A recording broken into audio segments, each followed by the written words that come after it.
នៅក្នុងដំណើររបស់ពួកយើងថ្ងៃនេះយើងនឹងនាំគ្នាទៅស្វែងយល់អំពីប្រភេទអាវុធដ៏កំពូលដែលត្រៀមវាយប្រហារសត្រូវពីបាតសមុទ្រវាមិនមែនជាអាវុធដែលកងទ័ពជើងទឹកអាមេរិកត្រៀមទុកសម្រាប់សង្គ្រាមធម្មតានោះទេប៉ុន្តែគឺសម្រាប់ថ្ងៃនៃក្តីវិនាសនៅពេលដែលអ្នកឈ្នះចុងក្រោយនឹងត្រូវរ៉ាប់រងភារកិច្ចក្នុងការរក្សាឈាមជ័រចុងក្រោយរបស់មនុស្សជាតិពិតមែនហើយម៉ាស៊ីនសង្គ្រាមដែលយើងកំពុងតែនិយាយដល់វាមិនមែនជាអ្វីផ្សេងឡើយក្រៅពីនាវាមុជទឹកដើរដោយថាមពលនុយក្លេអ៊ែរថ្នាក់ Ohio ដ៏ល្បីល្បាញលំដាប់ពិភពលោក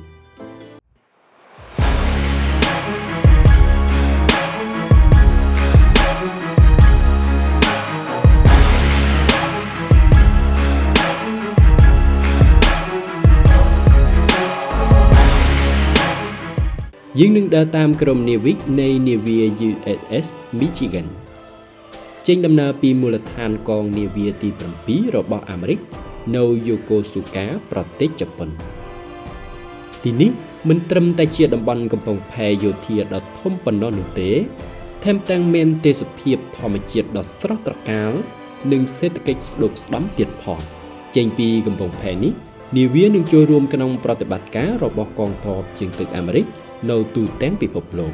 សូមត្រៀមខ្លួននិងសម្លៀកបំពាក់ថ្នាំដង្កូវឲ្យបានរួចរាល់ហើយគោរពតាមការណែនាំរបស់ក្រុមនាវិកព្រោះដំណើរនេះនឹងវែងឆ្ងាយណាស់នាវា USS Michigan បានត្រៀមលក្ខណៈរួចរាល់ដើម្បីទទួលពួកយើងហើយប៉ុន្តែមុននឹងឡើងនាវាបងប្អូនកុំភ្លេចចុច like និង subscribe YouTube Channel ខ្មែរ Language 123ដើម្បីទទួលបានព័ត៌មានថ្មីៗអំពីក្រុមការងាររបស់ពួកយើងឥឡូវនេះតោះត្រឡប់ទៅសាច់រឿងរបស់យើងវិញសូមរួចរាន់ឡើងព្រោះក្រុមនាវិកមិនរងចាំយើងយូរទេ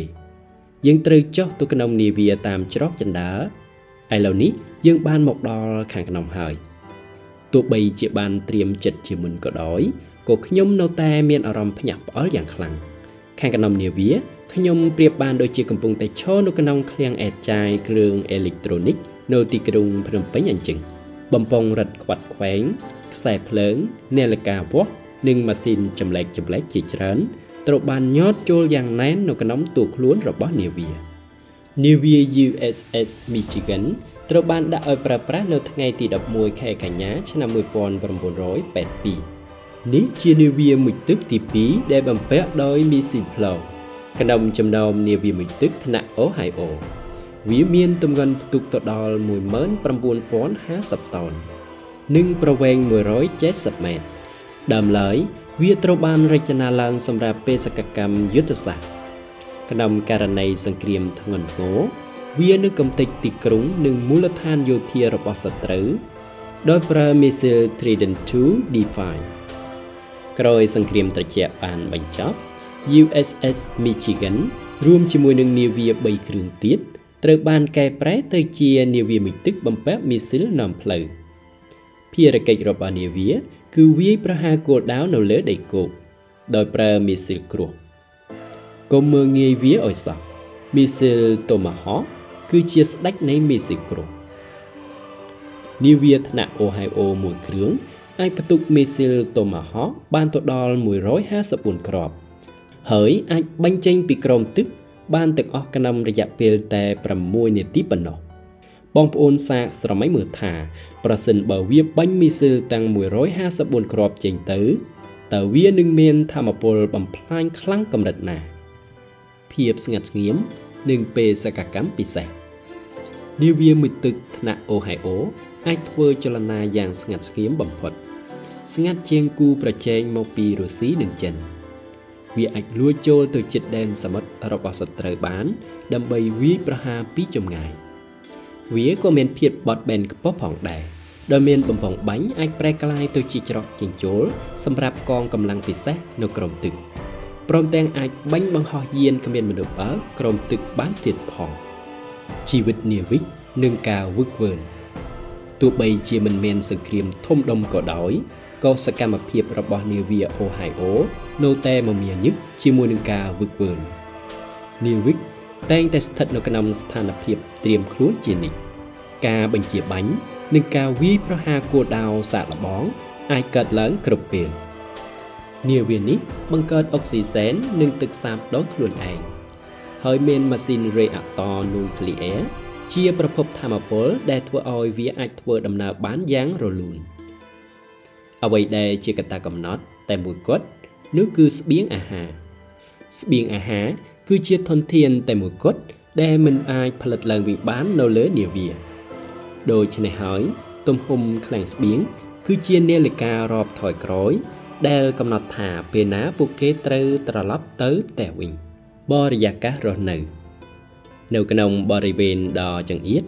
និងខ្យល់អាកាសមានកម្រិតវាអាចធ្វើឲ្យមនុស្សមានអារម្មណ៍ធុញថប់ក្លិនប្រេងម៉ាស៊ីនក្លិនខ្លួនមនុស្សនិងផ្សែងផ្សេងតែងតែមាននៅក្នុងនាវាដោយសារមិនបានឃើញពន្លឺថ្ងៃយូរនាវិកខ្លះអាចជួបបញ្ហាសុខភាពរាំងស្ទះនៃនាឡិកាជីវសាស្ត្រប៉ុន្តែយូរទៅពួកគេក៏ទម្លាប់នឹងវាពេលសកម្មខ្លះជាធម្មតាមានរយៈពេលរហូតដល់3ខែប៉ុន្តែធ្លាប់មានមេបញ្ជាការខ្លះប្រាប់ថាគាត់ធ្លាប់រស់នៅក្រោមទឹករហូតដល់109ថ្ងៃឯណោះបន្ទប់ផ្ទុកគ្រាប់មីស៊ីលនៅកន្លែងហាត់ប្រាណតោះទៅមើលកន្លែងដែលគួរឲ្យចាប់អារម្មណ៍មួយនេះគឺជាបន្ទប់ផ្ទុកមីស៊ីលក្រៅពីគ្រាប់តូពីដូម៉ាក48ពណ៌ខ្មៅរលើបអ្វីដែលពិសេសនោះគឺឧបករណ៍ហាត់ប្រាណនៅទីនេះដោយសារទីកន្លែងចង្អៀតឧបករណ៍ហាត់ប្រាណត្រូវបានដាក់នៅគ្រប់ទីកន្លែងទំនេរសូម្បីតែនៅចន្លោះម៉ាស៊ីនឬនៅក្នុងផ្ទះបាយម៉ាស៊ីនហាត់ប្រាណទូចមួយត្រូវបានគេប្រើប្រាស់យ៉ាងច្រើនដើម្បីធ្វើឲ្យនាវិកអាចរក្សាសុខភាពនិងកម្ចាត់ខ្លាញ់ដែលលើសកន្លែងដេកនិងអាហារកន្លែងដេករបស់នាវិកគឺចង្អៀតណាស់ម្នាក់ៗមានទូដាក់អីវ៉ាន់ទូចមួយប៉ុណ្ណោះរីឯរឿងអាហារវិញគឺមិនដូចកងទ័ពដទៃទេអាហារនៅលើនាវាមុជទឹកអាមេរិកមានគុណភាពល្អណាស់និងចម្អិនដោយចុងភៅអាជីពមានទាំងស៊ុបមីស៊ីកនំខេកសាច់គោនិងត្រីសាម៉ុងតាបាយដ៏ទូចមួយនេះត្រូវចម្អិនអាហារសម្រាប់មនុស្ស155នាក់តំបន់ហាមឃាត់ដំណឹងល្អមេបញ្ជាការបានអនុញ្ញាតឲ្យយើងចូលទៅកាន់តំបន់ហាមឃាត់នោះគឺបន្ទប់ផ្ទុកមីស៊ីលនៅទីនេះយើងបានឃើញបំពង់មីស៊ីលធំតម្រៀបគ្នាដូចជាដើមឈើយ៉ាក់អ្វីដែលចម្លែកនោះគឺបំពង់មីស៊ីលទាំងនេះនៅគ្រប់ទីកន្លែងសូម្បីតែនៅជាប់បន្ទប់ទឹករបស់នាវិក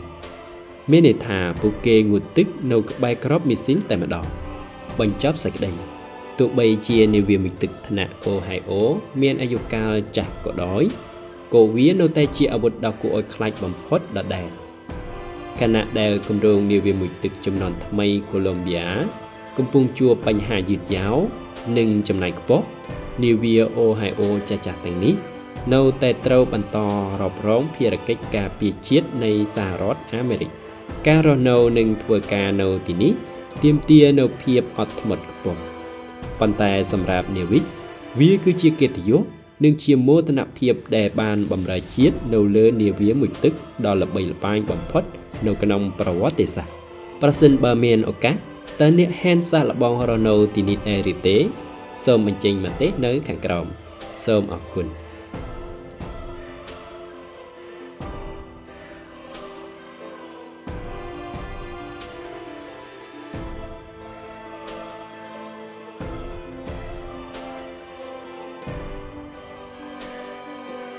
ជំរាបសួរអ្នកទាំងអស់គ្នាថ្ងៃនេះខ្ញុំសូមផ្សាយពាណិជ្ជកម្មបន្តិចខ្ញុំមានលក់ស្បែកជើងអនឡាញនៅទីក្រុងភ្នំពេញបងប្អូនណាមានតម្រូវការទិញស្បែកជើងប៊ូម៉ូតក្រពើនេះអាចតាក់ទងមក page ភូមិស៊ូតឆាតមកខ្ញុំដើម្បីកម្មង់ page របស់ខ្ញុំឈ្មោះថាភូមិស៊ូតមានន័យថាភូមិនៃស្បែកជើងធ្វើអំពីស្បែកគោសុទ្ធមានពី48រហូតដល់44តម្លៃត្រឹមតែ$20ប៉ុណ្ណោះហើយបងប្អូនណាមានតម្រូវការអាចឆាតមក page របស់ខ្ញុំបានបាទសូមអរគុណបងប្អូនទស្សនាវីដេអូរបស់ខ្ញុំហើយបើឃើញថាវីដេអូនេះល្អកុំភ្លេចចុច like និង subscribe comment ឲ្យខ្ញុំដឹងផងដើម្បីទទួលបានវីដេអូថ្មីៗរបស់ខ្ញុំទៀតបាទសូមអរគុណនិងជម្រាបលា